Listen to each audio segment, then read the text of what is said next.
Bienvenidos todos a esta nueva clase de inglés de esta semana.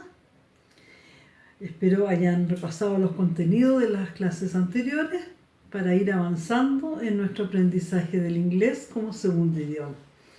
Hoy día vamos a estudiar 3 palabras que a veces nos producen cierta confusión en su uso para expresarnos en inglés. Estas palabras son already, still and yet, ¿ok?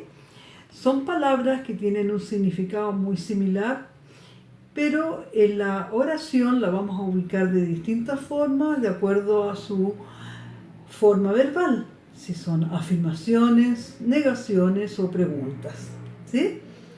Bien, comenzamos. Tenemos acá en la gráfica la palabra already, significado de already en español ya. She's already here. Ella está aquí ya. Ella ya está aquí. ¿Se fijan?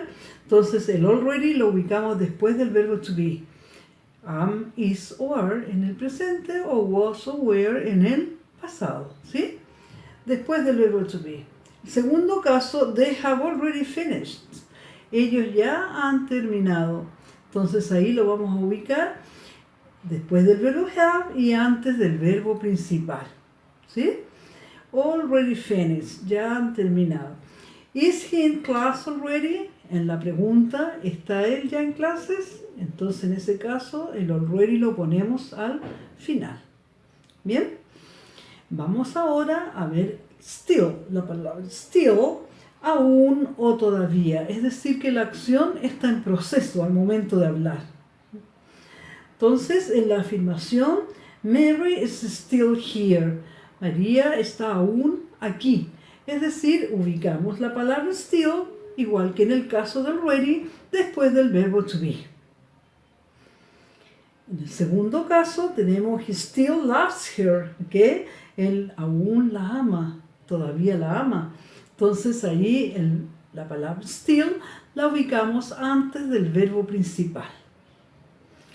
Enseguida tenemos la pregunta.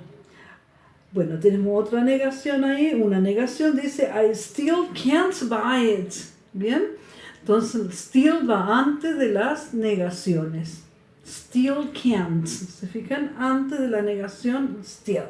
Y en la pregunta, are you still working?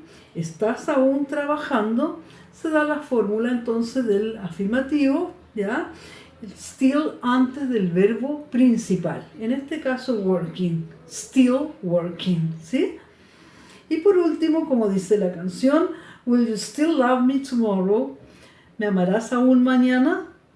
Entonces ahí tenemos el caso del still también antes del verbo principal, ¿ya? Tenemos ahora los dos casos entonces de already y still.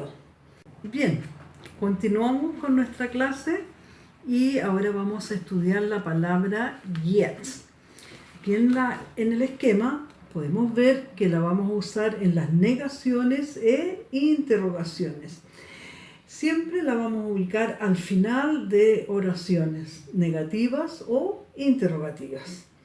Tenemos acá algunos ejemplos. She hasn't arrived yet. Ella no ha llegado aún, no ha llegado todavía. Bien. Segundo caso, I don't want to travel yet.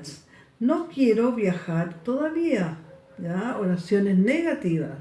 The plane hasn't landed yet. El avión no ha aterrizado aún. ¿Se fijan?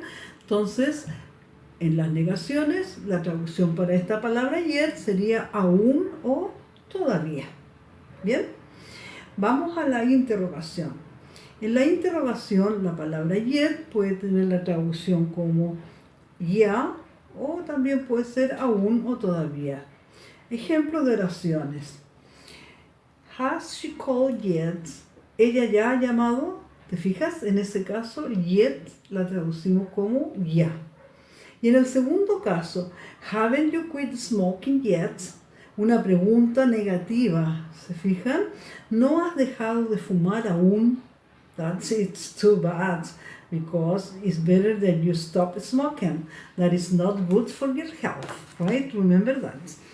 Espero que hayamos internalizado estas oraciones en relación al uso de las 3 palabras que estudiamos hoy día: already, still and yet.